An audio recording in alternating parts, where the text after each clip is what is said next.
welcome to this White House celebration of poetry. There's no place that I'd rather be than in a room full of young poets. You can feel the energy. There are 77 young poets here today from all around the country, coast to coast and in between. And to the pleasure of that company, we add the opportunity to hear from a group of esteemed working poets who approach the art form from many different angles. I can tell you we're in for a treat. And it's a special honor to be part of the day when the President's Committee for the Arts and Humanities is issuing its inaugural report on the condition of arts education across the United States. As a poet and an educator, I cannot stop exulting about what it means to have a president who understands the importance of the arts in education. The arts show us what we do not know in forms and languages that take us by surprise. Art reaches us where we do not expect, transports us to other worlds, lets us pause in wonder, challenges us to rethink our certainties. Art troubles the water. Art feeds the senses and the soul. And if you imagine a single day without art, without music, without careful language, without beauty, you will understand how, to quote and paraphrase William Carlos Williams, people die every day for lack of what is found there. The integrated study of art for young people invites them to solve problems creatively using more of their big brain power. Art takes discipline, practice, and devotion. Art asks that we think and then rethink. The core practices of art making and art appreciation are transferable to achieving excellence in other interests and types of work our young people pursue. Today, poetry will be showcased among all of the arts, and I'm here to tell you what you're about to see, that American poetry today is vital and varied, alive and kicking, flourishing in different forms and tones and communities. American poetry is where the brilliance of American English, with all of its influences, many from other languages, and all of its inventive life force is best found. Poetry tries to say more and more in language that is ever more precise. And in great poems, we find our individual and collective expansiveness. Walt Whitman, do I contradict myself? Very well then, I contradict myself. I am large, I contain multitudes. With the sacred word, we reach across the void to say, this is who I am and this is what I offer you. Poetry, to use an old vernacular expression, is the church of what's happening now. I think poets are the ones who best get at a sense of our rich, complex, multifaceted Americanness as it's reflected through language. In his great poem, American Journal, the poet Robert Hayden speaks in the persona of an imaginary space traveler observing this country. He sees what he calls a baffling multi-people and writes that despite the clash and clamor of all of those voices, quote, I am attracted nonetheless, their variousness, their ingenuity, their élan vital, and that something, essence, quiddity, I cannot penetrate or name. Robert Hayden. So today we celebrate the arts, and before we hear from our poets, we will first hear from Melody Barnes, who is the President's Domestic Policy Advisor and Director of the Domestic Policy Council, which coordinates the domestic policy making process in the White House. Please welcome Melody Barnes.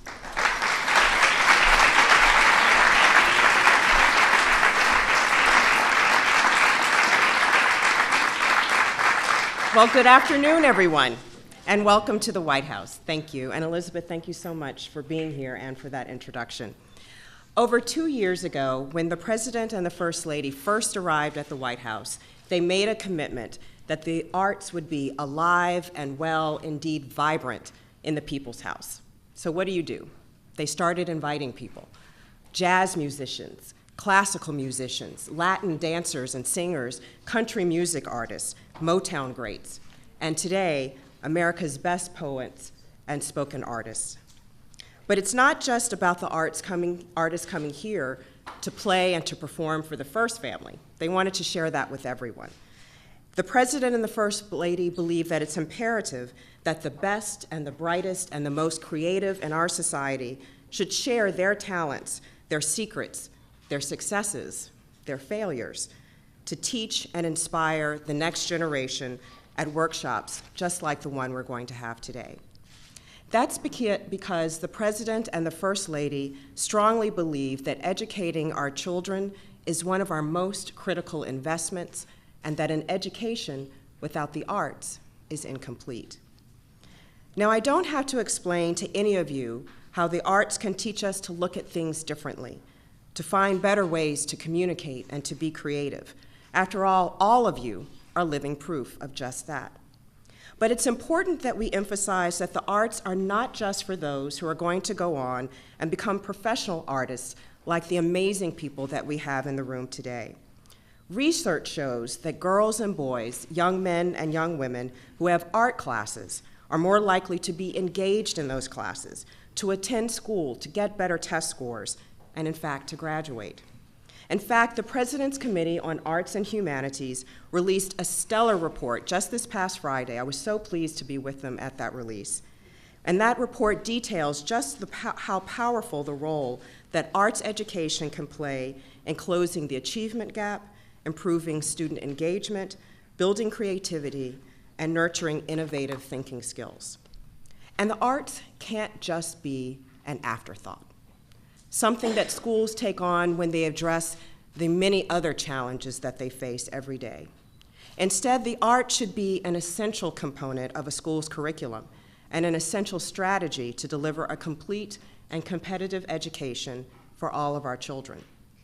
We want to support teachers and other educators who know that one of the most effective tools for increasing student engagement and motivation is to integrate the arts into English and to science and to math. And across the country, we know that there are local arts initiatives that are just doing just that. They're proving our point. They know that when we meet students where they live, their love for the dance, or for music, or for writing, or for drawing, or for painting, that at the same time you see rising test scores and a shrinking achievement gap. We know these things. I know these things because of all the data and all the research. But more importantly, I know it, and I think many of you, all of you know it too, because of what we've seen and what we've observed and what we felt. One of my godsons is just a little younger than a lot of you in this room. He's a wonderful student, but he has a real passion for writing and for drawing. In fact, there are times when I go to visit him in Atlanta and he'll take me through the comic books that he loves to create. His teachers challenge him at school through creative writing courses, and he was lucky enough to go to Mercer University for a college for kids budding authors last summer. And this summer, he's thrilled he's going to Stanford University, where he can do a deep dive into his creative writing and illustrating skills. And I see in Robbie what I've often felt when I've had the chance to engage in creative endeavors. The awareness that comes with self-reflection and self-expression, a sense of strength when you get to use your authentic voice, and more creative and innovative ways of solving problems when you get to use all of your brain. For you, for Robbie, and for all the students that we've had a chance to meet over the past 2 years, the students at Kenmore Middle School, just across the bridge in Arlington, Virginia, who are in an arts and technology program there, and the president and Secretary Duncan were just visiting that school. For the Pittsburgh School for the Creative and Performing Arts, they were semifinalists in our recently completed Race to the Top Commencement Challenge, another school that builds the arts into their curriculum. And for all students who have this opportunity, we know that that intersection of arts and education is a sweet spot. And we want that same sweet spot for all of our students. We want that experience for them so they indeed will be college and career ready.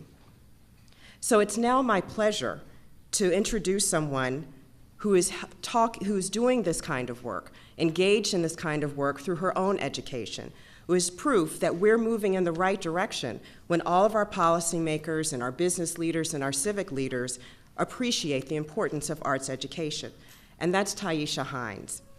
She's known for quite some time that this is an area of importance to her. She's a senior at Ballou Senior High School here in Washington, D.C., and she's been writing poetry since she was 7 years old.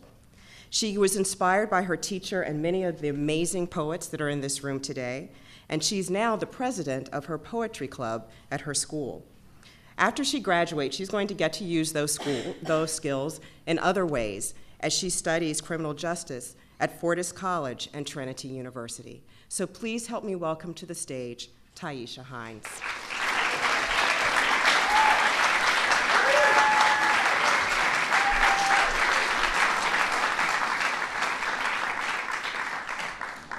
10 things I want to throw at you. I wish I could throw my love at you, but I'm afraid that you just won't catch it.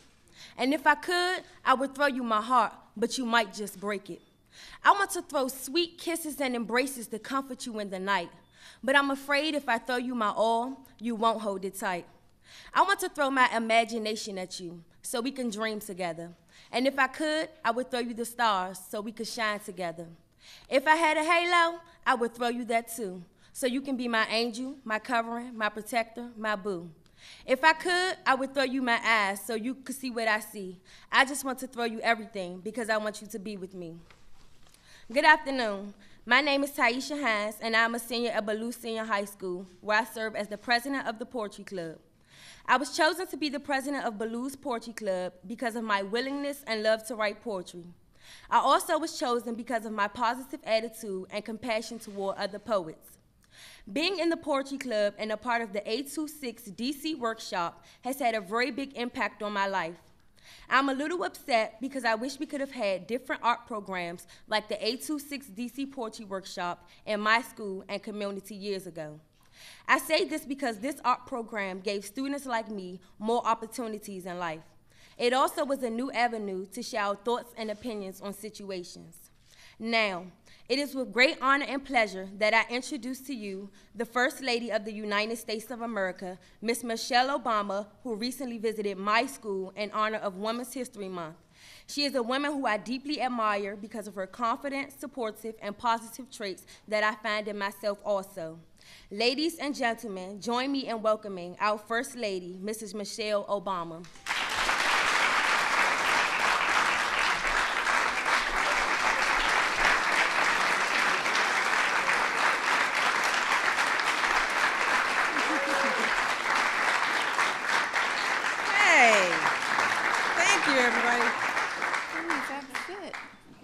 Good afternoon.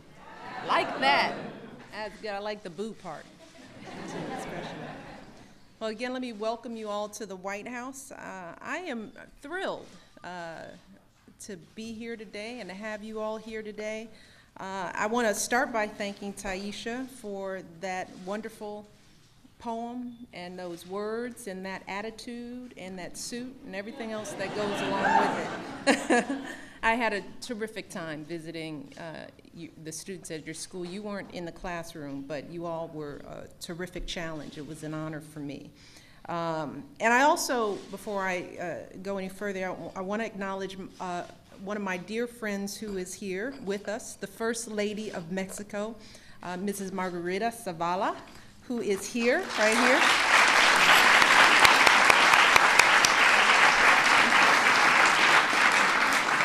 Yeah, I get to meet a lot of first spouses in my work, and sometimes you just click with people. And this woman, who is an attorney, she's a passionate advocate for young people in her home country and around the world. She's somebody that I click with.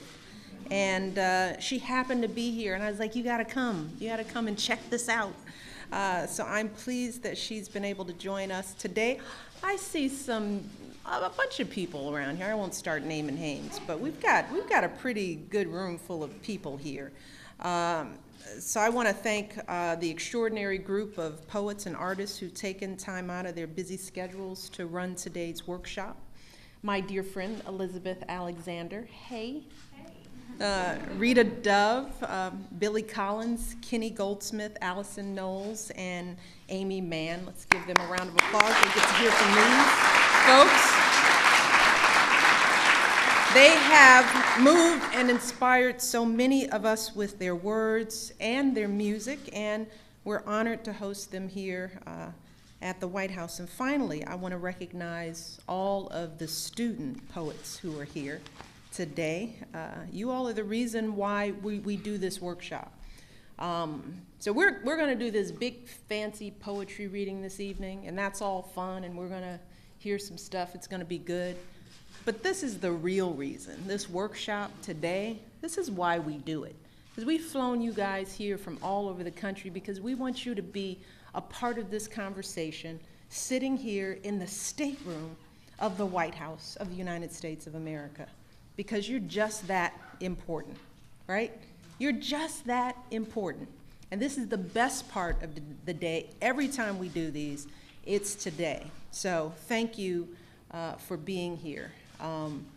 I was a budding writer. Elizabeth doesn't know this. She thinks she knows everything about me. But when I was young, I was a passionate, creative writer and sort of a poet. That's how I would release myself. You know, whenever I was struggling in school or didn't want to go outside and deal with the nonsense of the neighborhood, I would write and write and write and write. So this workshop and celebrating you all is important to me as well, because I think it was my writing that sort of prepared me for so much of what I've had to do in my life as an adult. But you all come from all different backgrounds in different schools in different states across the country. But all of you students have one thing in common, and that is that same passion for poetry and writing that I had when I was young. And I understand that you all are a pretty talented bunch. I think that's why you got to come here, because you're pretty good at what you do. As poets, you all work wonders with the English language, arranging, rearranging words to tell stories and help paint pictures. That was something I loved to do with words, is just to paint a picture and make it real so that you felt like you were right there, to evoke the emotions of your readers. But in addition to being very talented, you all are something that what I think is even more important for being a poet, and that is you're brave. Robert Frost once wrote, "A poem begins as a lump in the throat." In writing poetry, you all put words into that kind of emotion. You give voice to your hopes, your dreams, your worries, and your fears, and when you do that, when you share yourself that way and make yourself vulnerable like that, you're taking a risk, and that's brave. Not many people are willing to do that, to put themselves out there like that. And when you write poetry, you're not just expressing yourself.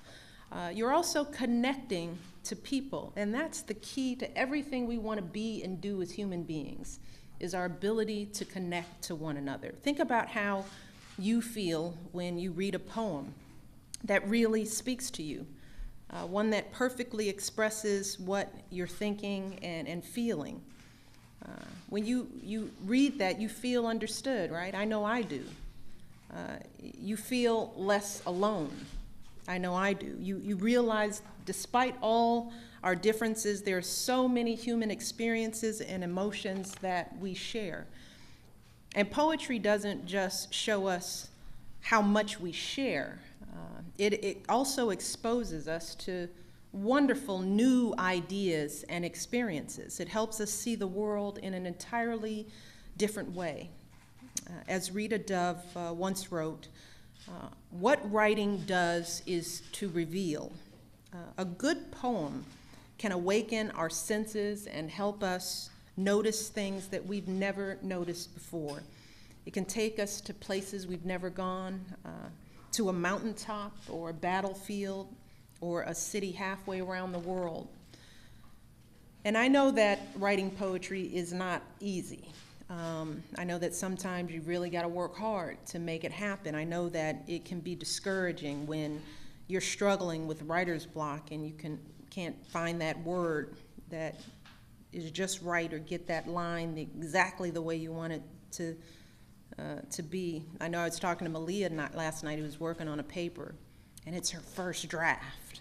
She said, "I hate first drafts. It's the toughest thing is the first draft." And I know that feeling. I know we all know that feeling of the first draft. But when you start to feel that kind of frustration, when you feel like you've been working on a poem forever, but it's just not coming together, I want you all to know that you're not alone.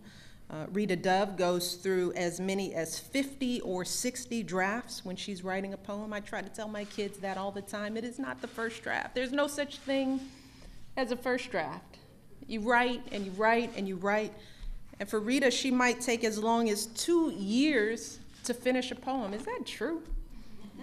Does it take you 2 years to finish a poem, Elizabeth? See there? So even the best. So I want you all to keep at it.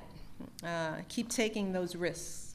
Keep having the courage to share your work, which is so important. That was the best part of writing. It was reading it back to my mother, making them sit and listen to my work. And I also had to read it and perform it. So keep sharing, keep reading poetry, and learning from other poets. And even if you don't grow up to be a professional poet, I promise that what you learn through reading and writing poetry will stay with you throughout your life. It will spark your imagination and broaden your horizons and even help your performance in the classroom. And that's what Melody was talking about just a little while ago. That's why it is so critically important that we integrate the arts into schools. It is a must. It's critically important that we continue to encourage after-school programs and engage community partners to help young people like all of you develop your gifts and to fulfill your potential. This is not an option. This is a must. You know, for so many young people, this will be the air they breathe, the reason they keep going to do the right thing. That's what you'll all be doing today here with these brilliant poets and artists. This is a true gift to you all to be in this room with these people. They will share their own stories with you, give you tips and advice that are invaluable. So I hope that you take the fullest potential of your time here in the White House. I want you to ask lots of questions and listen carefully. Do not be afraid. Don't let the cameras or the lights intimidate you. We're just here.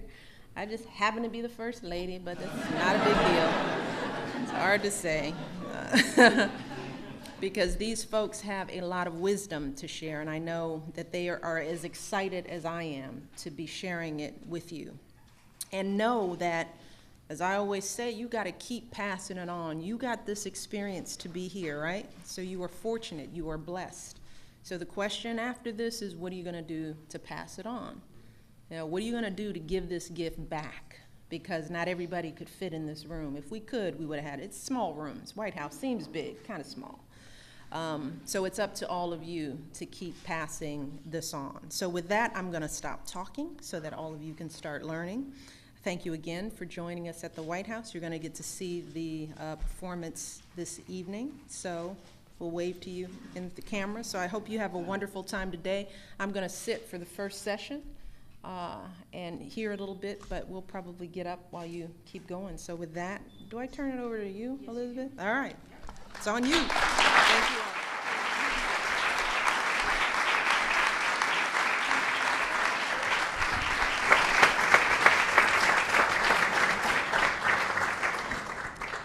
Thank you, Madam. How lucky are we to be with you? It's a joy. So I'm operating from here for now, and I'm going to tell you how this workshop with a lot packed into it is going to work. We've grouped together some extraordinary voices. I will introduce them briefly in small groups, some pairs, and a sextet, and then one person who'll be working alone, and we'll hear a few words from them about how they approach the writing of poetry. I may ask some questions, but mostly you'll have a chance to ask some questions. We're going to be moving fast because we're trying to do a lot in the time that we have allocated. So as you listen to these folks talk about their work, please start formulating any questions that you might have to ask them. Got to take off my glasses. And so we'll begin with our first two poets, Rita Dove and Billy Collins. They have in common that they are two former Poets Laureate of the United States. The person who holds that position is the most visible exemplar and ambassador of the art form, and they've thought in very different creative ways about how poetry might be brought to the people and the people brought to poetry. Many of our greatest poets have been asked to serve as Poet Laureate, and what's nice about that job in the United States is that you're not expected to write poems on state occasions on behalf of your country. Rather, you represent your country simply by doing the thing that you do best the way that you do it. I will introduce in sequence Rita Dove and Billy Collins, and then they'll both come up and join us and talk in sequence. Rita Dove was the youngest person ever named Poet Laureate of the United States. She held the position from 1993 to 1995. She was educated in Ohio, Germany, and Iowa, and first began teaching in the English department of the University of Arizona in 1981, and then in 1989 moved to teach at the University of Virginia, where she is today. She published her first book of poems, a miraculous book, The Yellow House on the Corner, in 1980, followed by Museum, followed by Thomas and Beulah in 1987, which won the Pulitzer Prize.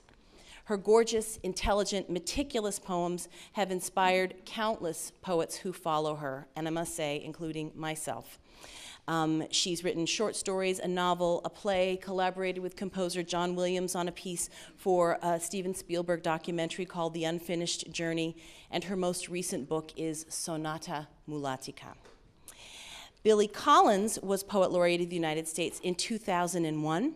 His poems, always witty, sometimes ironic, often hilarious, always wise, have made him one of our country's most popular poets. His collections include, this is among many, many, many books of poems, The Apple That Astonished Paris, The Art of Drowning, and Picnic Lightning. I particularly love those titles. He's distinguished himself through clear, accessible poetry that never sacrifices ambiguity and subtlety. Very hard to hold all of that aloft at the same time.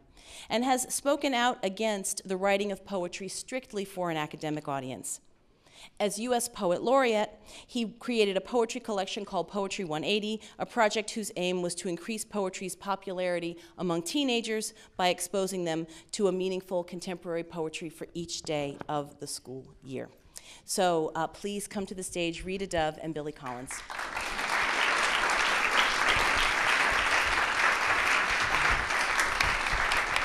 Here we are, dear.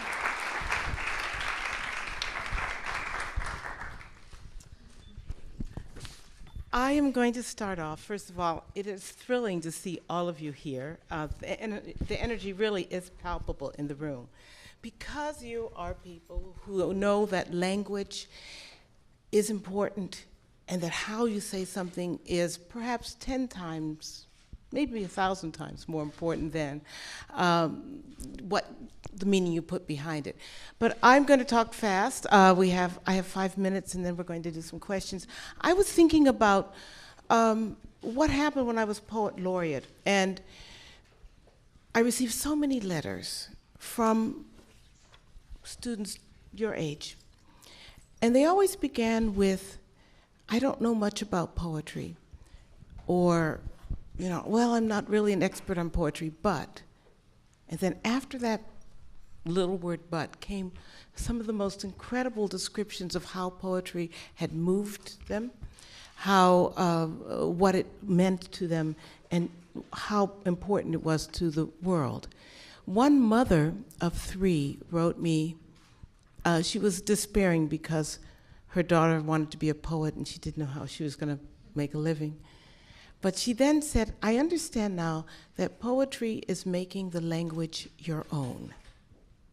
And I've carried that with me ever since, because I think one of the most important things I can say to you today is that only you can tell the story that you experience and that you live. Only you have that story. And in terms of trying to find your voice in a certain way will find you. If you remain true to the experiences that you see, if you remain true to the idea that maybe your first draft expresses your heart, but it's not getting across to anyone else, and then you have to use your tools, which is language, which is silence, which is the way a word can sound ugly or prickly just by its very sound, to find the right word. If you can get into the joy of rewriting so that someone else can feel your heart and your story, then you've got a Made in the Shade. It's the most exhilarating feeling in the world, and I too hate those first drafts. They are, a mess. But to remember that once you get past that first draft, there's a wonderful, wonderful, wonderful sense of making it just right. The very first book that I remember was a book, it didn't have very many words at all. It was called Harold, Harold and the Purple Crayon. Oh. It was a fabulous book because there was this little boy who had a purple crayon. His mother put him to bed, and then he decided he wanted to take a walk, so he drew a window with his purple crayon, and he climbed out the window, and he drew his own path, and he, drew his own boat, and when he sailed across an ocean, and he ate 9 different kinds of pie. I remember that. In a way, that was my first, I think, meeting with metaphor, because that's really a symbol for the imagination, isn't it? I mean, you write, and you write on the wave of your own writing. It will lead you. And as you go through the revision process and things begin to click into place, you'll discover all of those people who are with you on that path. So to remember, first of all, you have your story to tell, your voice, be brave. As the First Lady said, it is a very scary enterprise, but it's an exhilarating one. And follow the purple path.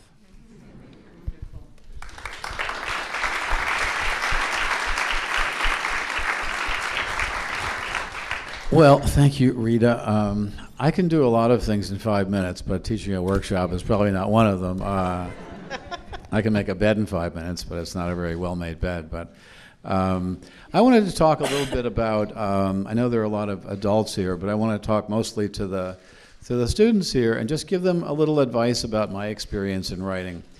One of the phrases that you run into if you take a writing workshop or is finding your voice. And it's true enough that if one is lucky, someone said everyone's born with about 300 bad poems in them at birth, and the only way to get rid of them is just to write them out till you get to the good stuff. So there's always that period, and you shouldn't worry about whether you're good now. You're probably not that good, but you'll get better. There is hope. And it's true that finding your voice, you can get to a point as you're writing where you feel that you're writing like no one else.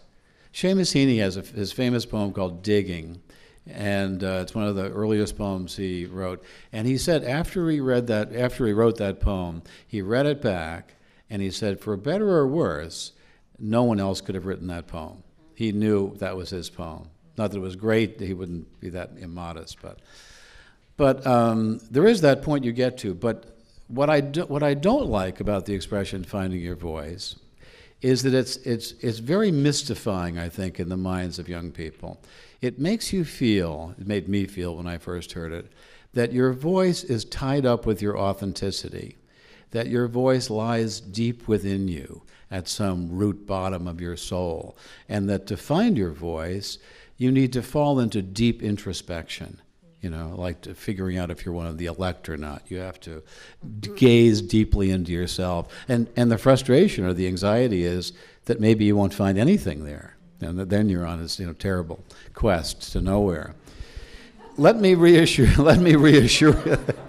which sometimes works out, but let me reassure you that it's not that mysterious. Your voice has an external source. It is not lying within you. It is lying in other people's poetry. It is lying on the shelves of the library. To find your voice, you need to read deeply. You need to look inside yourself, of course, for material, and because poetry is something that honors subjectivity. It honors your interiority. It honors what's inside. But to find a way to express that, you have to look outside yourself, read widely, read all the poetry you can get your hands on. And in your reading, you're searching for something. Not so much your voice, you're searching for poets that make you jealous. Professors of writing call this literary influence. It's jealousy. And it's with every art, whether you play the saxophone or do charcoal drawings. You're looking to get influenced by people who make you furiously jealous. So I say read widely, find poets that make you envious, and then copy them. Try to get like them. Say, you read a great poem in a magazine somewhere, and you just can't stand the fact that you didn't write it. Well, what do? Well, you can't get white out and just put blank out the poet's name and write yours in. That's not fair. But you can say, okay, I didn't write that poem. Let me write a poem like that is sort of my version of that. And that's basically the way you grow. Okay, that's point one. The other point is, don't forget that poetry is play. Poetry is play, because we often take ourselves, of course we take ourselves seriously, but poetry is not only a place to take yourself more seriously than you take yourself in normal life. It's a place to have fun with language. It's a place to play.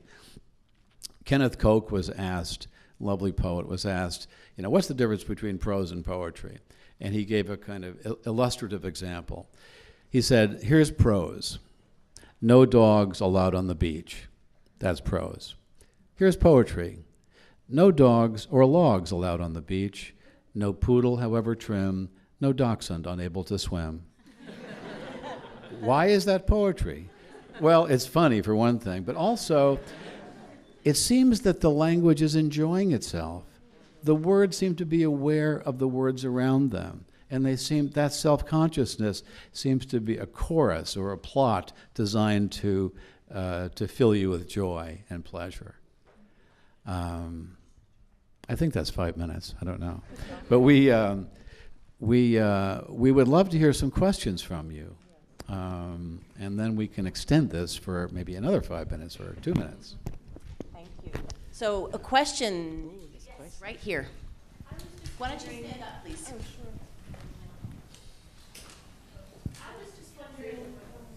sure. Keep wondering. I will. How do you find or approach the balance between the need to convey your own story and the need to convey your experience to someone else? I always think of Hemingway. He said that the first draft of his novel was entirely for him, and the second was a compromise, and the third was entirely for the audience. It was entirely for his readers. There's a point, I think, when you're writing, there is that interiority. You want to get that feeling out, that story out, but there's also a point where you want to reach out and touch somebody else and say, I want you to understand this.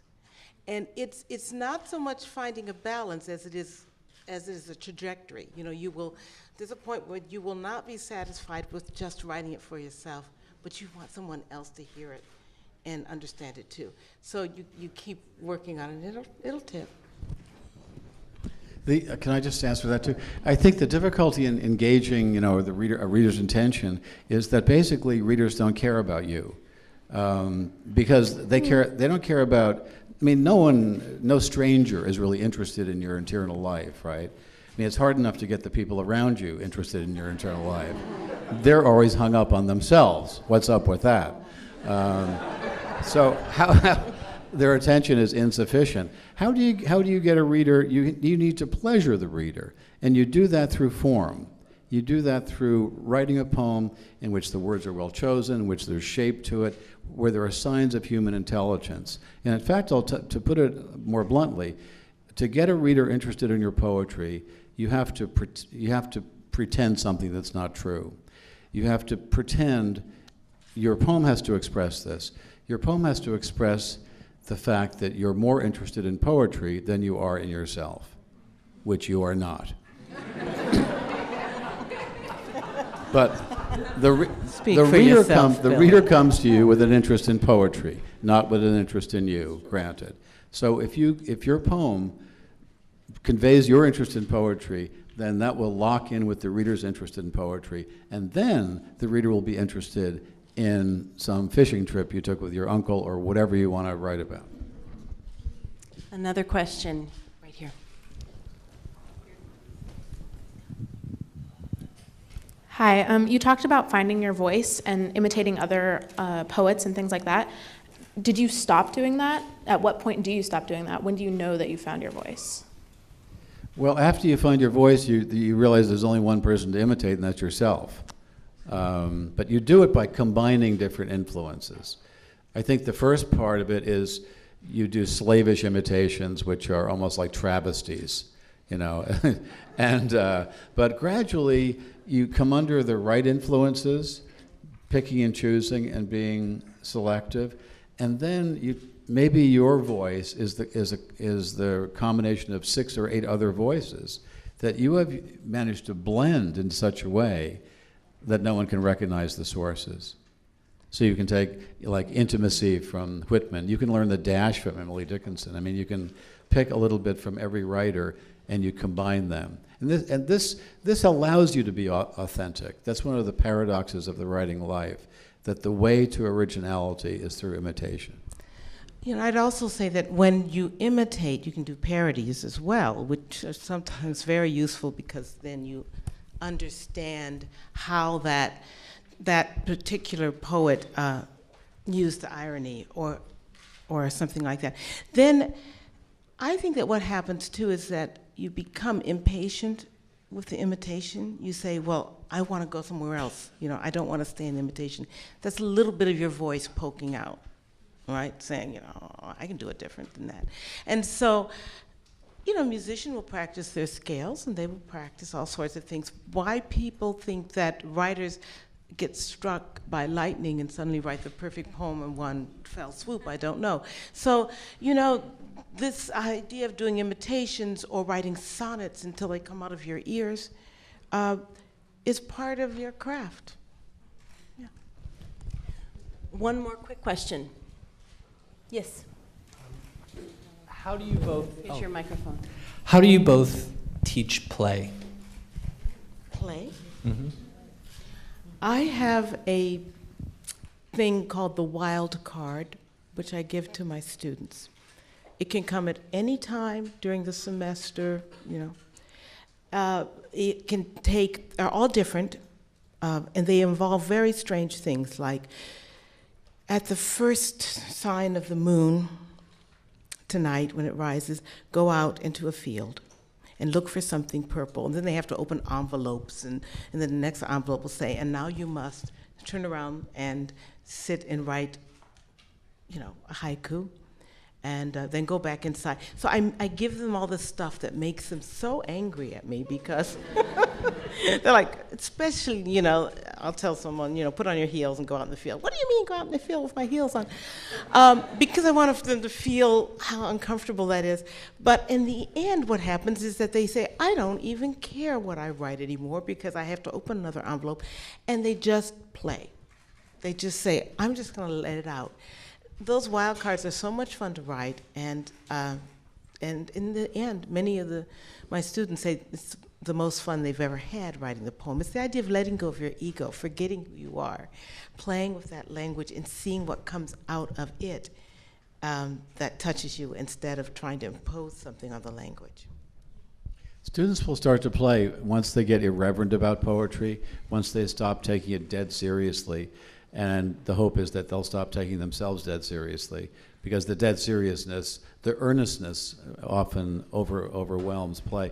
So I take poems like Byron's She Walks in Beauty Like the Night, and I just say, you know, substitute night for something. So she walks in beauty like a nutcracker, or she walks in beauty like a tangerine. And then, you know, and then suddenly everything's up for grabs, and you're into imaginative play, and that's what poetry really offers. Thank you, Billy Collins and Rita Dove.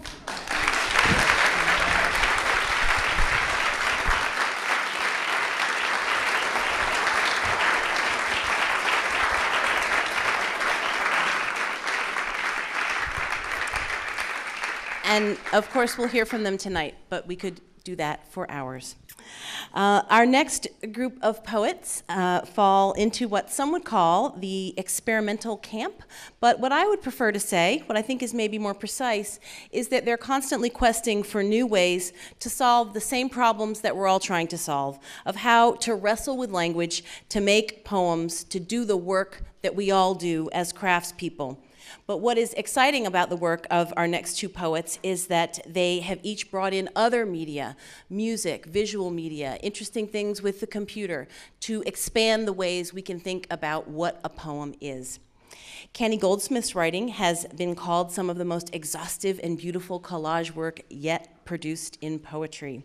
He's the author of 10 books of poetry, founding editor of the online archive Ubu Web, and the editor of I'll Be Your Mirror, the selected Andy Warhol interviews, which is the basis for an opera called Trans Warhol, which premiered in Geneva. An hour-long documentary on his work, Sucking on Words, Kenneth Goldsmith, premiered at the British Library in 2007. For many years, he was the host of a terrific weekly radio show on New York City's WFMU, and he teaches writing at the University of Pennsylvania, where he is the senior editor of Pen Sound, a remarkable poetry archive that I urge you should all check it out, Pen Sound. Allison Knowles, in addition to being a poet, is a visual artist known for her sound works, installations, performances, publications, and association with Fluxus, the experimental avant-garde group formerly founded in 1962. As one of the founding members of Fluxus, she produced what may be the earliest book object, a can of texts and beans, called the Bean Rolls, in 1963. In 1967, she produced the House of Dust poem, possibly the first computerized poem, 1967. She expanded the scale of her book projects with The Big Book, an 8-foot-tall book of environments organized around a spine. So you can see the kind of creativity that she brings to the project of making poems. So if Allison Knowles and Kenneth Goldsmith would please come to the stage, we would love to hear from you.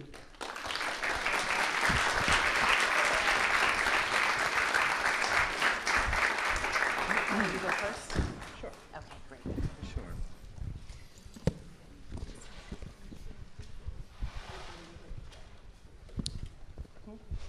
Is Jessie here? Hi. Say she has to go. Oh, okay. And my daughter into this wonderful house, and she made it. Oh.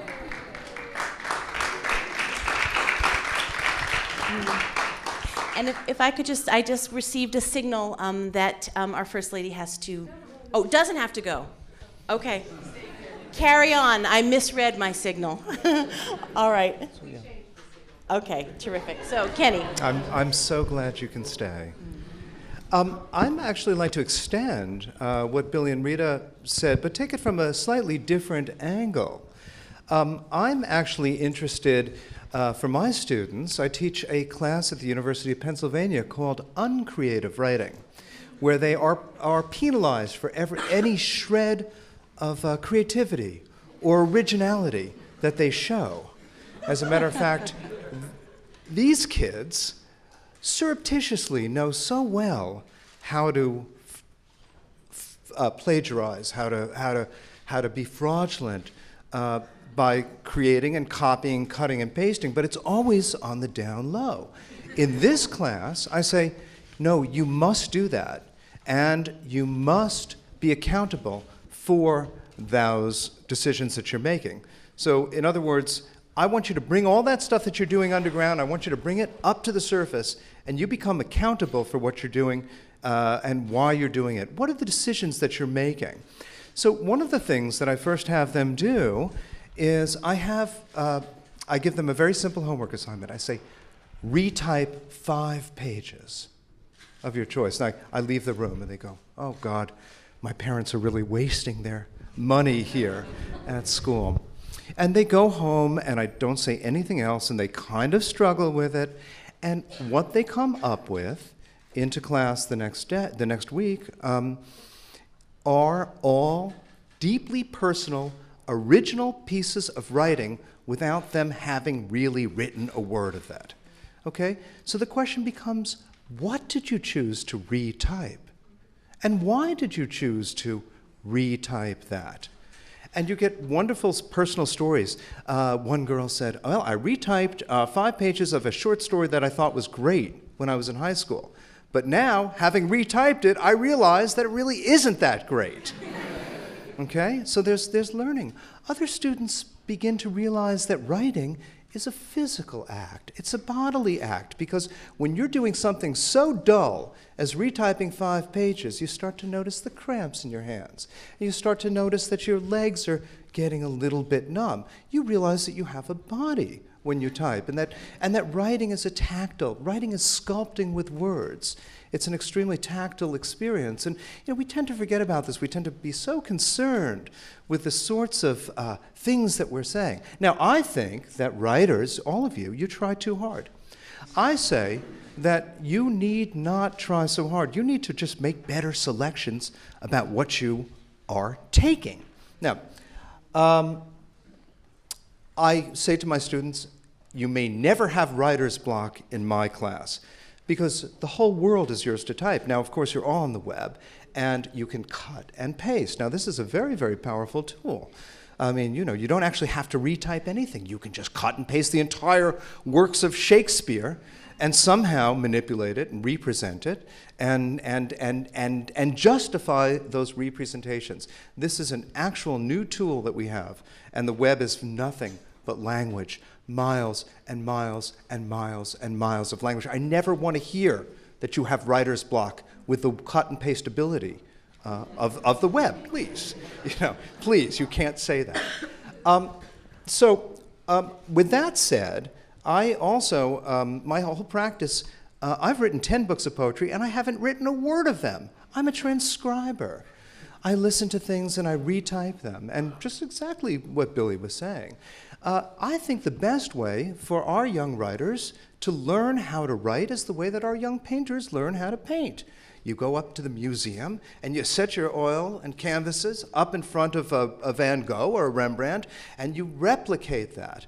I was teaching at Princeton a couple of years ago, and one of the students came up to me, and she was studying with one of the most prominent fiction writers in America, but she was very frustrated because she was given an assignment to write a paper in the style of Jack Kerouac, write a piece in the style of Jack Kerouac.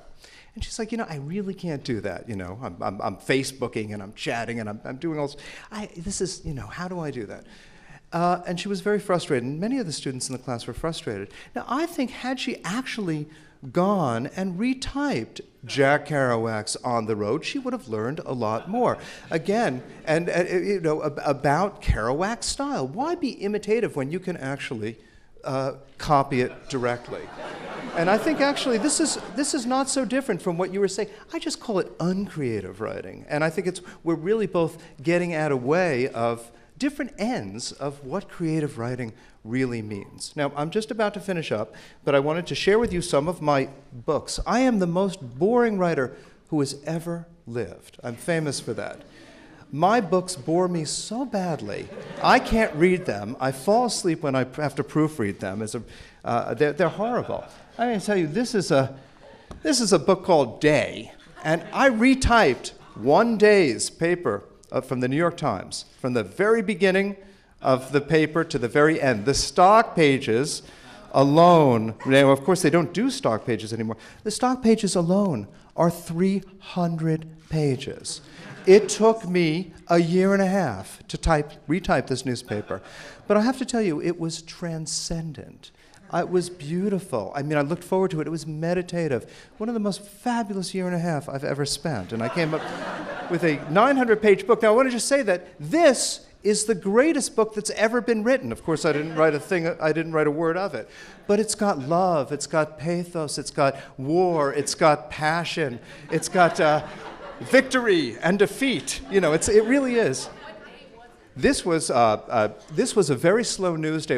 It was the Friday of Labor Day in September. For the Friday of Labor Day in September of 2000. I mean, I picked a nothing day. I didn't want a dramatic day. I wanted a boring day because I'm a boring writer. But it really is. I want to just say that too. The newspaper is a novel every day, and it's written 900 times. Every day around the world, or 9,000 times, who even knows? And we throw it away and we write another novel the next day culturally. I mean, this is fabulous literary production. This is real.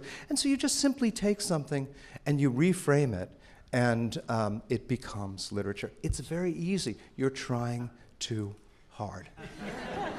Thank you.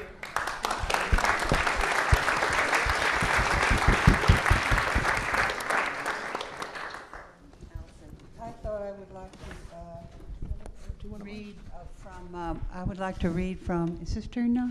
I would like to read from some words of my great mentor, who was a composer named John Cage, who maybe you've heard a little bit about, but I had the good fortune to work on a few books with him. He says here, art, instead of being an object made by one person, is a process set in motion by a group of people. Art's socialized. It isn't someone saying something, but people doing things, giving everyone, including those involved, the opportunity to have experience they would not otherwise have had. So I'm emphasizing here just to get started with something. Make a way to have a process for yourself, to have something that you can show to others. Don't be lonely. Don't be alone with the work. You have people all around you who would like to hear what you're doing. And they can say, that's just terrible. Or they can say, gosh, that gives me an idea. So then you see you can work yourself into saying, what kind of an artist, what kind of a painter am I? What do all these people think of my painting? Well, ask them. Why don't you all copy the Rembrandt? Why don't you all see what you get out of that experience? Because art is everywhere. You can make art out of anything. And this is what, of course, Duchamp did this with putting a urinal up there. I had never seen a urinal. How many women had seen one? So that's something. Use the people around you. So I started out as a painter, and that just didn't work. I was studying with wonderful people like Adolf Gottlieb and Richard Lindner. But you know who it didn't work for? It didn't work for me. I would take these paintings home and show them to my dear husband, and we would all agree that, you know, the colors were okay, but I finally decided I was more interested in something where I could more directly give to people. So I got into sound. I started to put beans into paper.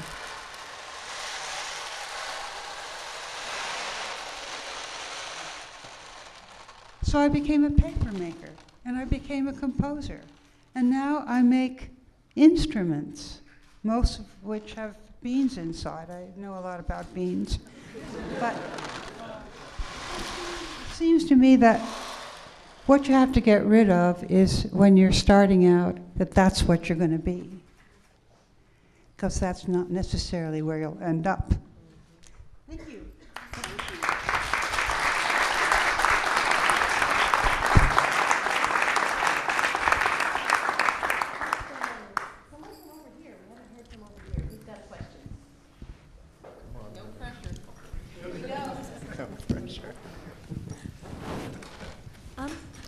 Who are your poetic influences?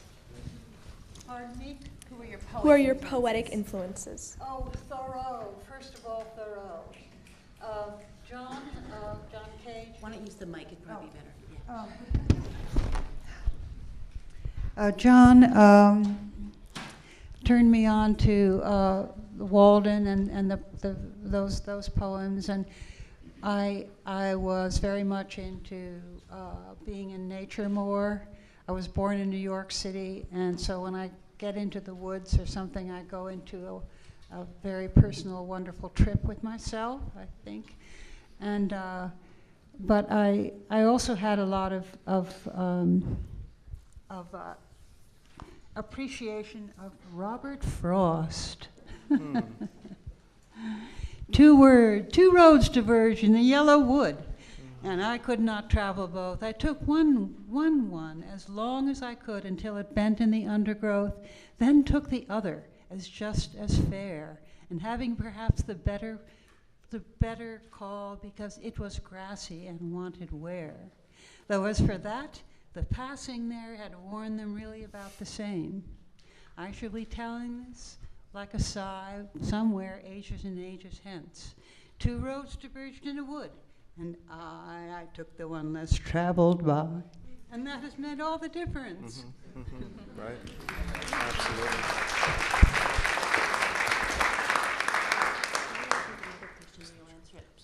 Another question for Mr. Goldsmith.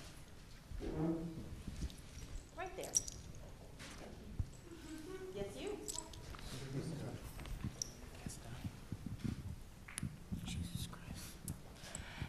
Is there a limitation on imitation? It almost seems like you could become too obsessed with imitating someone and forget that you're still looking for your own voice. So is there a line? Should we look for that line?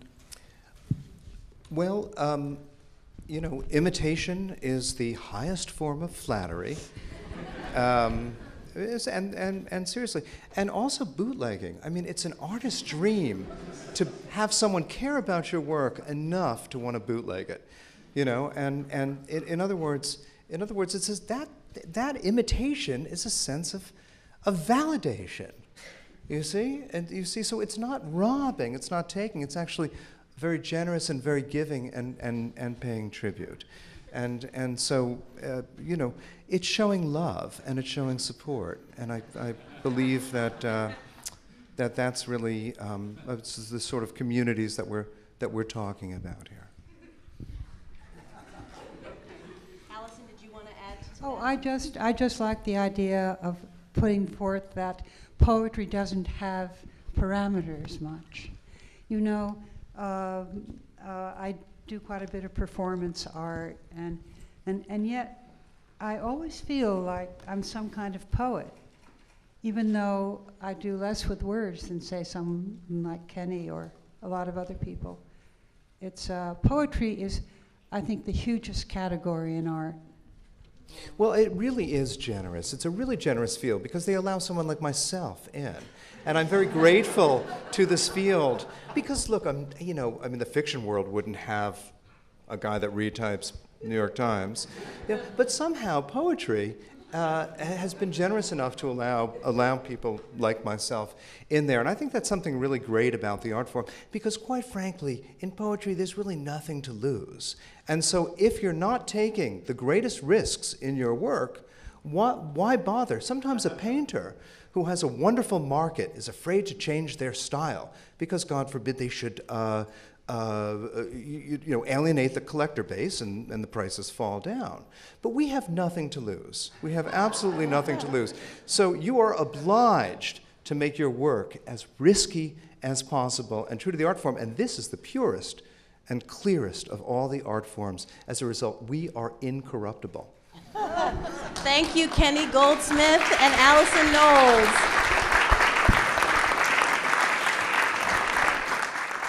Now, I must say, I'd like us to thank the First Ladies for being here. They have other commitments today, so let's give them a round of applause. Let's give them a round of applause. Thank you.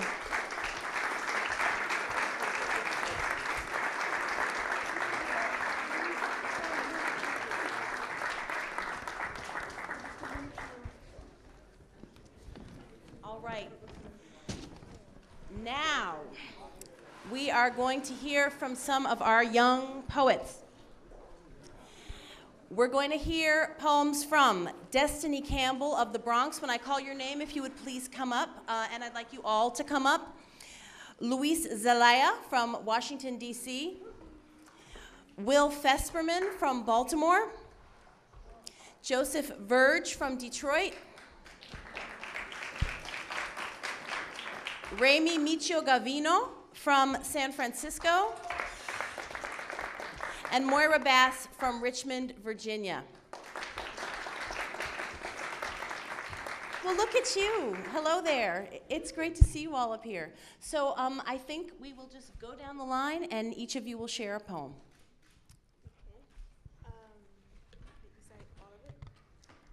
So do you have a poem? Yes. Okay. The whole thing. Yes. Thank you. Belly Song, dedicated to my mother who has been diagnosed with kidney failure. 8 months you carried me. Morning sickness wasn't ready. 8 months you carried. But I will carry you as long as needed sit in my belly. For I shall hold you sit in my belly. Listen to the song it sings from my heart.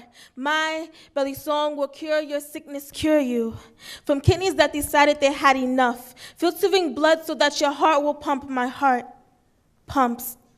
Memories of daughter mommy day, memories of pillow fights and movie nights, memories of night and warm kisses, kiss. My hands to my hands to my mother, Princess Taisha, my mother. She taught me, women are more powerful with brains than beauty, taught me to love all things, even the ones I'd never, taught me to love myself, for no one can love you better but mommy. I love you better than how the moon sparkles just right with the stars, better than how roses love the feeling of each raindrop dropping on its petals, better than how viruses can love to attach to your cells, but I'm here to stop it. Dare to fight God for what I love. My love can make sick better, mommy. You taught me. Remember to rejoice, we love, and never regret, we teach. I will reteach you, teach you the meaning of love, mommy. Give me the key to your heart. Allow me to touch your heartbeat, beat one more time for the future beat. To open your eyes, to see me, while to love you. Making the kind of commitment that brides and grooms make, but our love is deeper. This daughter mommy love, vowing to be there in sickness and in health, for richer or for poor, till death do us part. Our love is eternal. Thank you.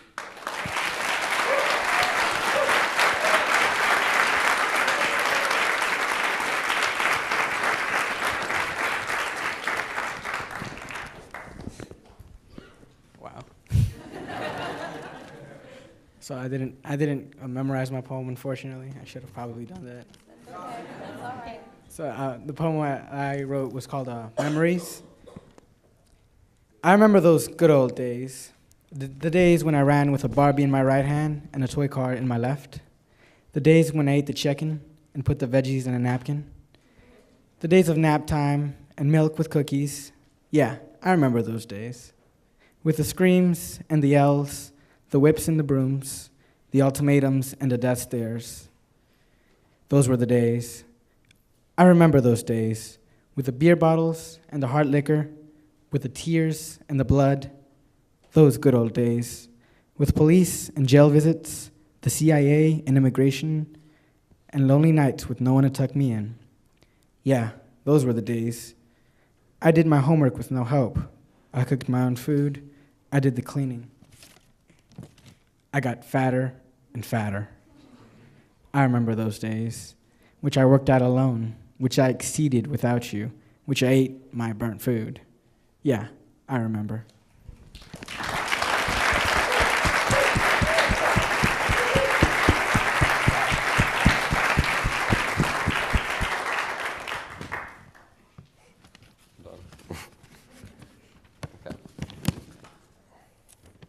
All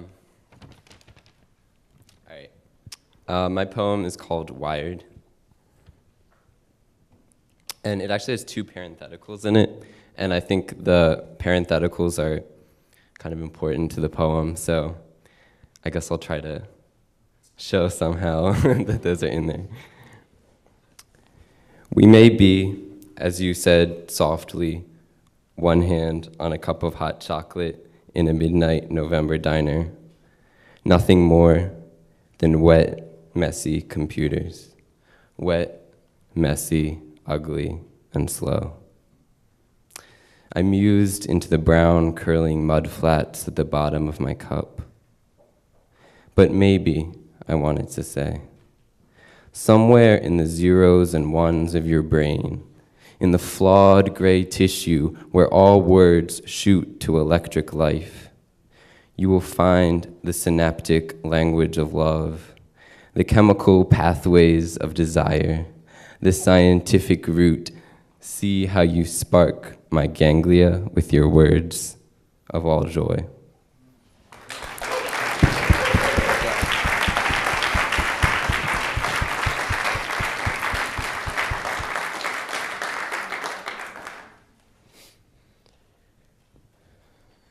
Three, two, one, pow. Now that's what a track race sounds like, but I also like to compare life as one big race. On September 7th, 1994, at 7:15 p.m., my mother shot me out of her womb. I tripped over my umbilical cord, but I kept crawling because I wanted a head start in life. See, on this earth, we are the runners, and the track is the circle of life. So we just got to keep running till we meet the finish line ribbon of death. On April 16, 2007, my grandmother died from cancer. So I like to believe that her finish line ribbon was pink. And you know, it's funny how some people believe that they can cheat death as if they were running on the outside of the track just so they can get a longer life expectancy, while other people like Michael Jackson, who shot up drugs as if it was quicksilver just so he can end his race faster, because when paparazzi chase you, it makes you want to become a dove and fly. 3, 2, 1, pow. How we run in this life is determined by the pair of shoes that's been given to us by our parents. In order for us to run successfully, our parents have to make sure that our shoes fit. And let's just say that my shoes weren't always tied. My father never left me any footprints to follow or showed me how to stay in my lane, so I'd never wander off or get lost. That's why when my son is born, I'm making sure that his shoes are fit, double knotted, and if they're an inch off, I'm taking them back. I want to leave footprints bigger than Bigfoot for him to follow. I want him to Usain Bolt in life. 3, 2, 1, pow. And that's what killed my friend, Jamar Pickney Jr. Before he died, he told me never reach for the stars, because if you fall and land on the clouds, that's just too close to reality. I remember when his father picked him up from school. I said, "What's up, mailman?" But who knew that the mailman would send his one and only son on a rush delivery to heaven? What I wouldn't do to grab his hoodie one last time just to slow him down, but the sound of his father's handgun made him leap like frog. 3, 2, 1. Pow. I've been running this race for 16 years. Mushroom clouds of confusion and questions have been blocking my view, so I've been having to write the success in my own future. And I learned that the way we run is not determined by our shoes, but by the runner.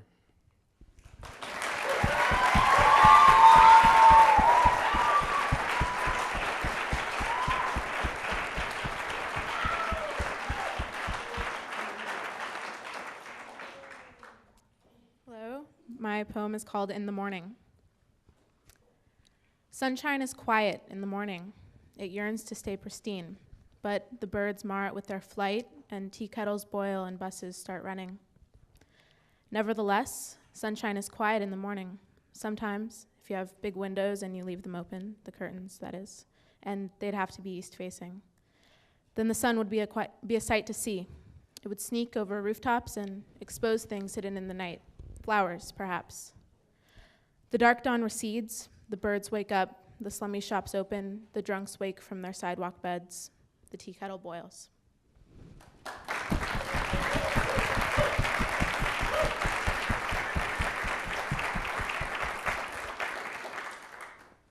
Shayna. Well, we all know, don't we then? We're all ready for the worst.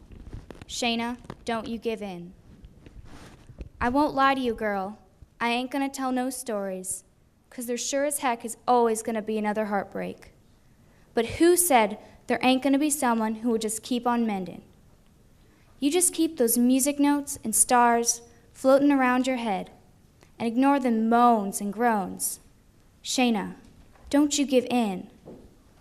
None of our lives is filled with fluffy bunnies and kept promises, and above all, true love. don't you go pretending, child. But Shayna, don't you give in. Your prince will come, but don't you go searching too early, or it'll jinx your luck.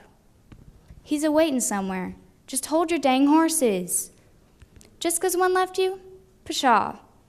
I'll be betting that there's gonna be 20 seizing the moment when they find out. No one needs the waters to rise. Shayna, don't you give in. You ain't one of them teeter-totter, blonde-headed, heavens to Betsy, simple-minded airhead chicks who's always checking their hair in the mirror. What do they care of the future? No, you got promise, child. Shayna, don't you give in. That's why they like you, you know? Now get your sensible head out of the low-hanging clouds. Move on and come out of this morning.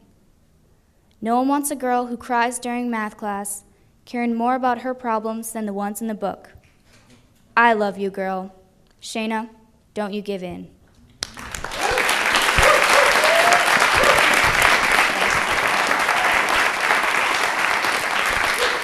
Thank you all very, very much. Thank you.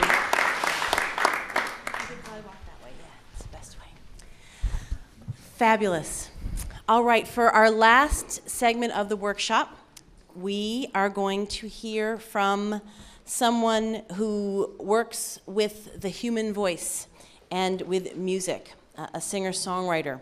And it's important to remember, I think, and I think that Amy Mann gives us an opportunity to remember this, that people across history, across time, across space, as long as we've been on this planet, people have always made some form of poetry and lifted their voices together in song.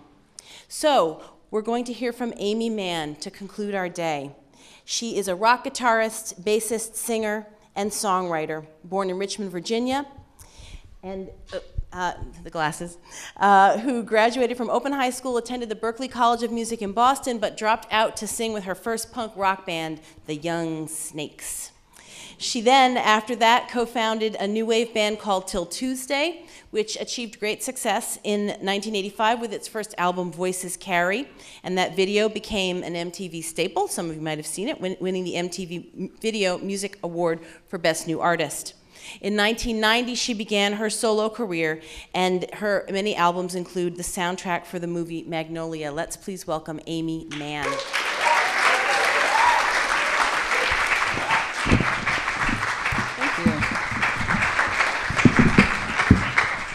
I think we have to set up some stuff. Are we going to play or talk?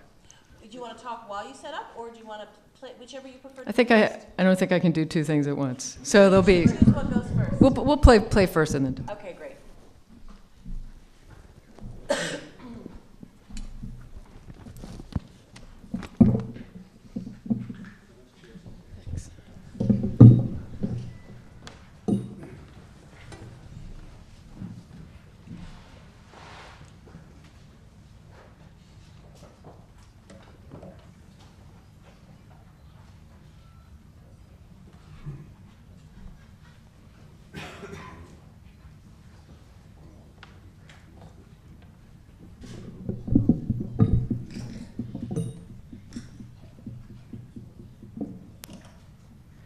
Usually we have a guy to do this.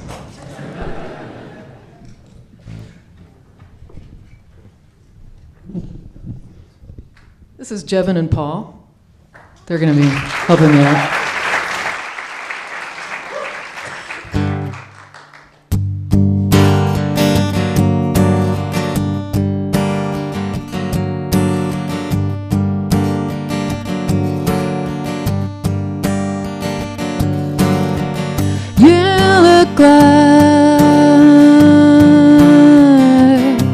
A perfect fit for a girl in need of a tourniquet. But can you save me? Come on and save me. If you could save me from the ranks of the freaks who suspect they could never love anyone.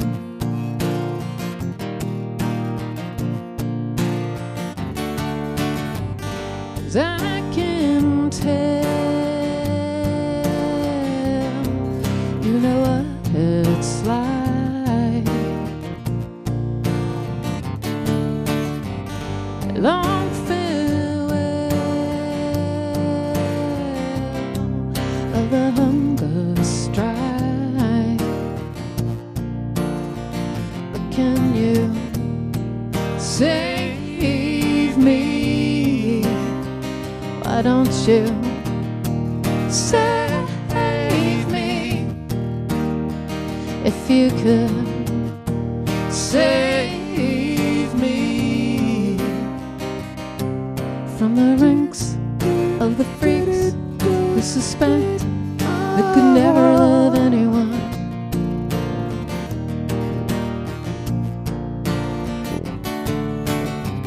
You struck me down a gradient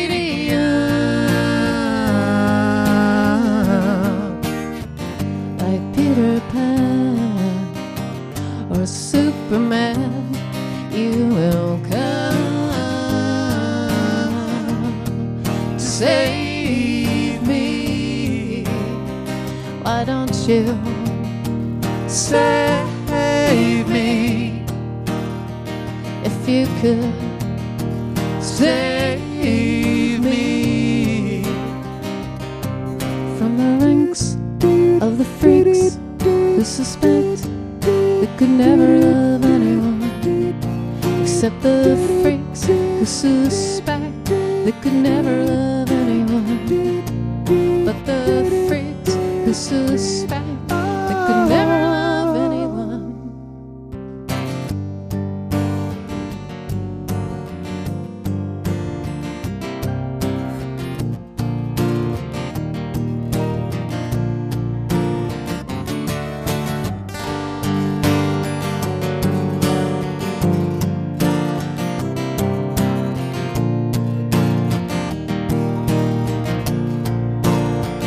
Come on and save me. Why don't you save me? If you could save me from the ranks of the freaks who suspect they could never love anyone, except the freaks who suspect they could never love anyone, except the freaks who could never love anyone.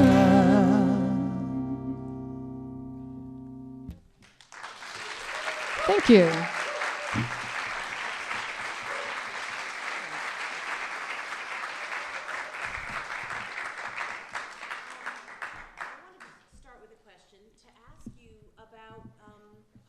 Poetry that isn't set to music, and how poetry is a part of or isn't a part of your making songs, your whole process. I don't think it's really, it's not like I read a lot of poetry. I mean, I think that my thing is I have a real love of language, and sort of whatever I come across where the person clearly has a love of words. I mean, I think like Billy was, when he was talking about that, you know, you sort of come for the, you know, for the form, for the love of language, for the love of the form. That's kind of my thing. And you know, in a lot of ways, I don't feel like lyrics are poetry. I mean, I feel like lyrics, I think that it's like cheating, because you have music and like as soon as you hear the music, it makes you feel something. So you're already, you know, like you don't have to rely on language as much. And like my personal feeling is that people get away with murder with lyrics, and that you know, you can have a song that's still a pretty good song where clearly the person's not really thinking so much about what they're saying, and that does drive me crazy, because I love words. I love the form. I love having the form be, you know, I love having rhymes that are exact and internal rhymes and alliteration, like all the sort of classic things that poetry has to offer, I feel like the more you have of that, the better the experience is as a listener, because those things kind of click in your brain. They sort of, it's like, it's a fun thing for your brain to hear that kind of, like exact rhymes or words within a sentence that kind of go together in an interesting way. So, so it's not poetry specifically, but whoever likes to move words around, I'm a fan of. And let's hear from some other, I'm sure that many of you have questions as well. Questions for Amy Mann. I have more, Nope. but I want you all to ask questions. Right there. Poet shirt, yes. Oh, but you all have shirts that say poet.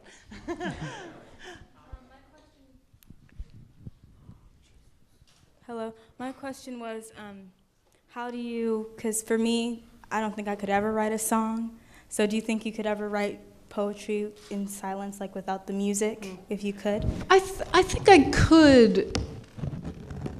I think it could, but it would probably be harder. I mean, it would definitely be harder.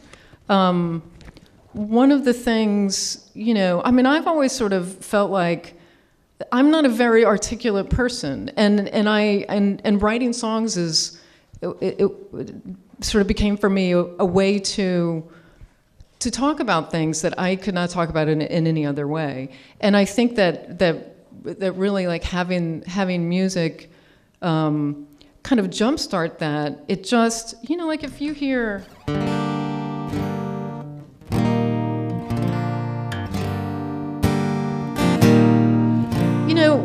if you feel something, or I do anyway, and then I go, well, what is that I'm feeling?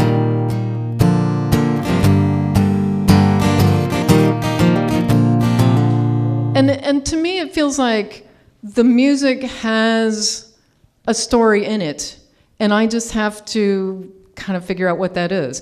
And maybe it's a little like having a dream and interpreting your dream, or looking at a piece of art and or it's like a Rorschach test, really. You look at the ink blot and you go like, it looks like a butterfly with like a guy with a, So maybe that's just what it is, and I don't know. I think that's okay. But that's sort of how I approach it, because that saves me the burden of going, what am I thinking and how do I feel?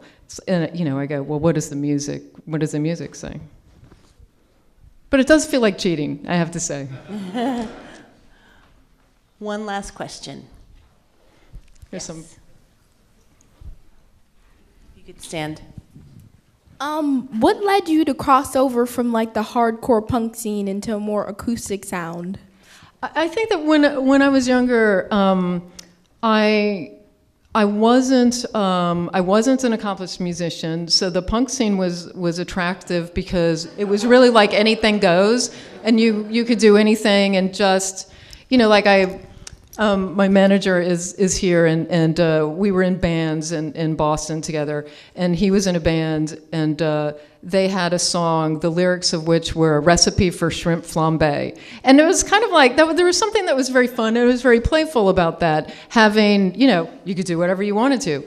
But then I started to realize that within that sort of, super arty underground punk scene, there were things that you were not supposed to write about. Like, you weren't supposed to write about any kind of relationship stuff or love songs. That was out of the question. And then I started to feel like, well, this is kind of restrictive.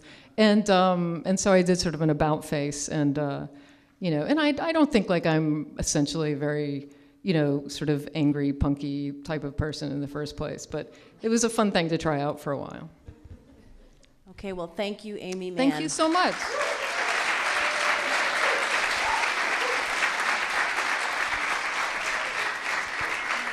And so we are at an end of this part of the day. I want to thank everyone for attending, and of course to thank the President and the First Lady for having us here for this occasion. I want to give one last round of applause to all of the poets. Thank you so much. Thank you, thank you, thank you.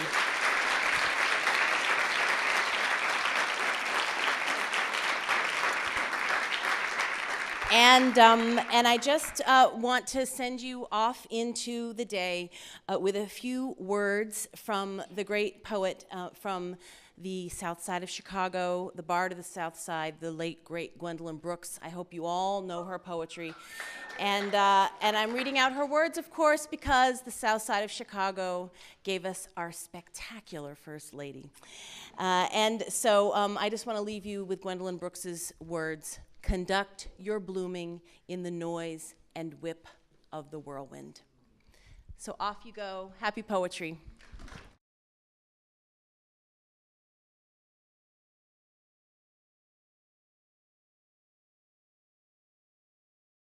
Welcome to this White House celebration of poetry. There's no place that I'd rather be than in a room full of young poets. You can feel the energy. There are 77 young poets here today from all around the country, coast to coast and in between. And to the pleasure of that company, we add the opportunity to hear from a group of esteemed working poets who approach the art form from many different angles. I can tell you we're in for a treat. And it's a special honor to be part of the day when the President's Committee for the Arts and Humanities is issuing its inaugural report on the condition of arts education across the United States.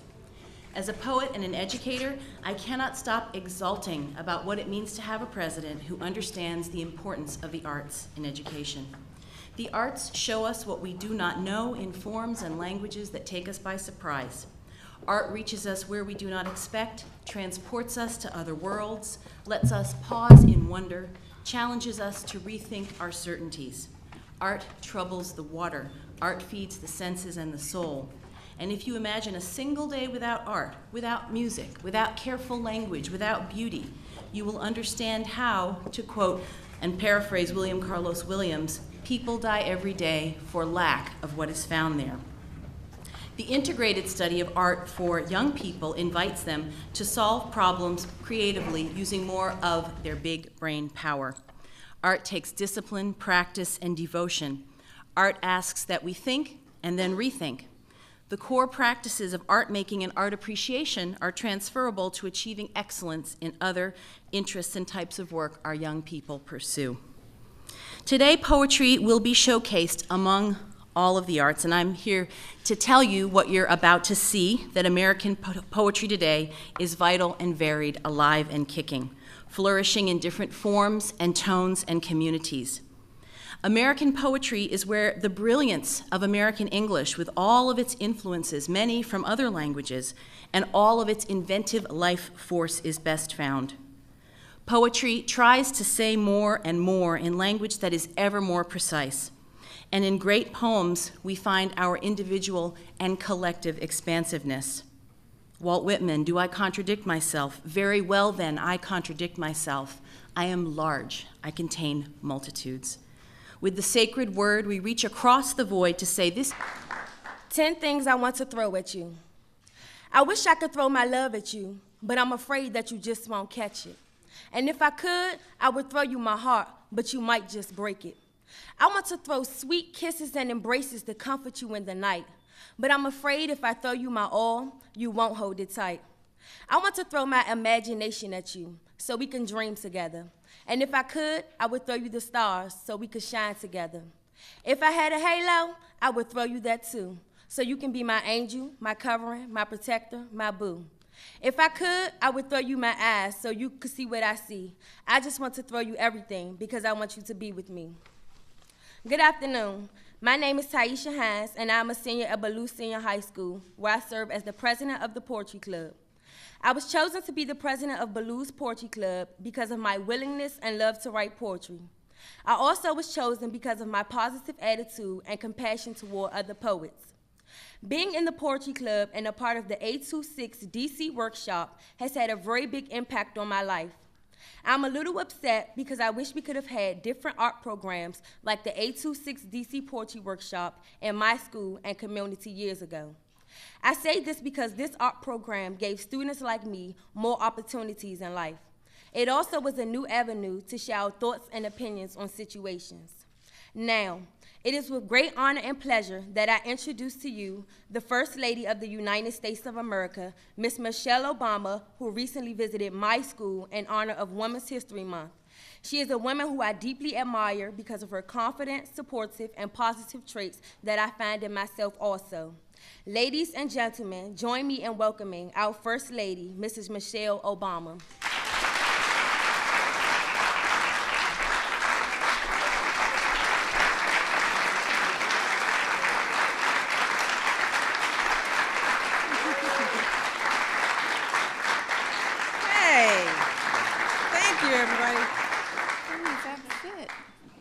Good afternoon. Like that. That's good. I like the boo part. Well, again, let me welcome you all to the White House. I am thrilled to be here today and to have you all here today. I want to start by thanking Taisha for that. This is who I am, and this is what I offer you. Poetry, to use an old vernacular expression, is the church of what's happening now. I think poets are the ones who best get at a sense of our rich, complex, multifaceted Americanness as it's reflected through language. In his great poem, American Journal, the poet Robert Hayden speaks in the persona of an imaginary space traveler observing this country. He sees what he calls a baffling multi-people and writes that despite the clash and clamor of all of those voices, quote, I am attracted nonetheless, their variousness, their ingenuity, their élan vital, and that something, essence, quiddity, I cannot penetrate or name. Robert Hayden. So today we celebrate the arts, and before we hear from our poets, we will first hear from Melody Barnes, who is the President's Domestic Policy Advisor and Director of the Domestic Policy Council, which coordinates the domestic policy-making process in the White House. Please welcome Melody Barnes.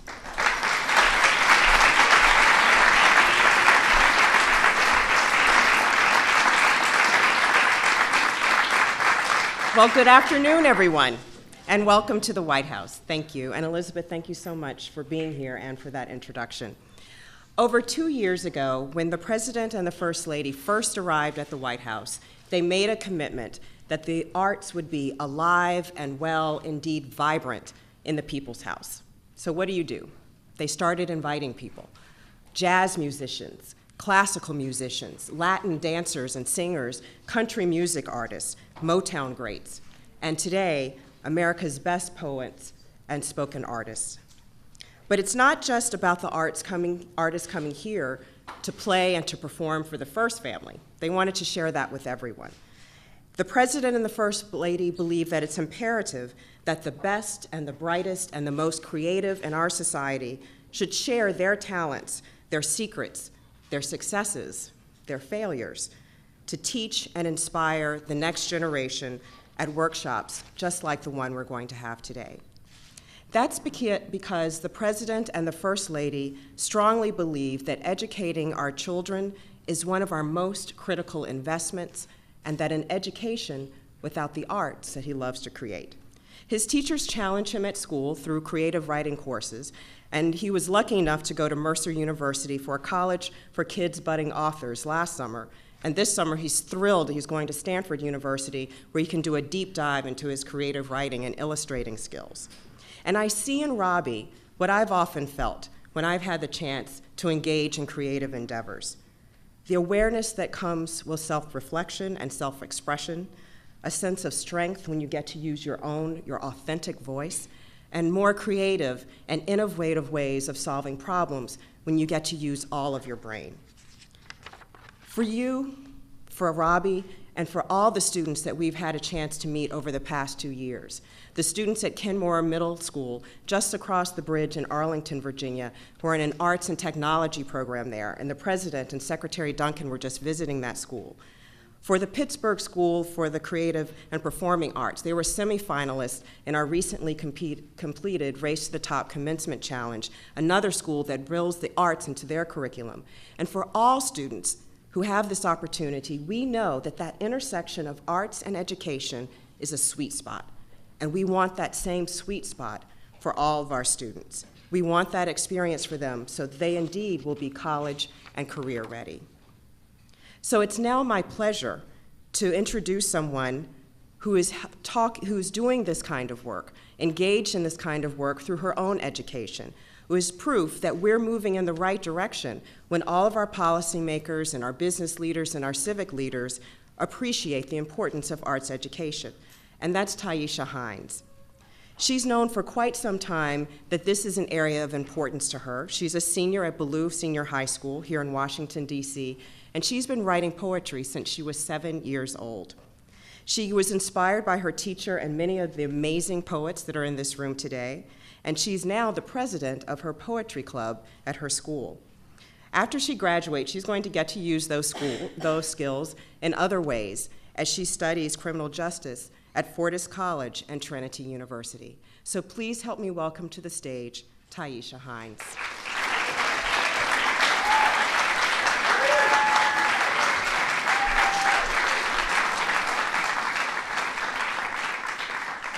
Is incomplete. Now, I don't have to explain to any of you how the arts can teach us to look at things differently, to find better ways to communicate and to be creative. After all of you are living proof of just that. But it's important that we emphasize that the arts are not just for those who are going to go on and become professional artists like the amazing people that we have in the room today. Research shows that girls and boys, young men and young women who have art classes are more likely to be engaged in those classes, to attend school, to get better test scores, and in fact, to graduate. In fact, the President's Committee on Arts and Humanities released a stellar report just this past Friday. I was so pleased to be with them at that release. And that report details just how powerful the role that arts education can play in closing the achievement gap, improving student engagement, building creativity, and nurturing innovative thinking skills. And the arts can't just be an afterthought, something that schools take on when they address the many other challenges that they face every day. Instead, the arts should be an essential component of a school's curriculum and an essential strategy to deliver a complete and competitive education for all of our children. We want to support teachers and other educators who know that one of the most effective tools for increasing student engagement and motivation is to integrate the arts into English and to science and to math. And across the country, we know that there are local arts initiatives that are just doing just that. They're proving our point. They know that when we meet students where they live, their love for the dance, or for music, or for writing, or for drawing, or for painting, that at the same time you see rising test scores and a shrinking achievement gap. We know these things. I know these things because of all the data and all the research. But more importantly, I know it, and I think many of you, all of you know it too, because of what we've seen and what we've observed and what we felt. One of my godsons is just a little younger than a lot of you in this room. He's a wonderful student, but he has a real passion for writing and for drawing. In fact, there are times when I go to visit him in Atlanta and he'll take me through the comic books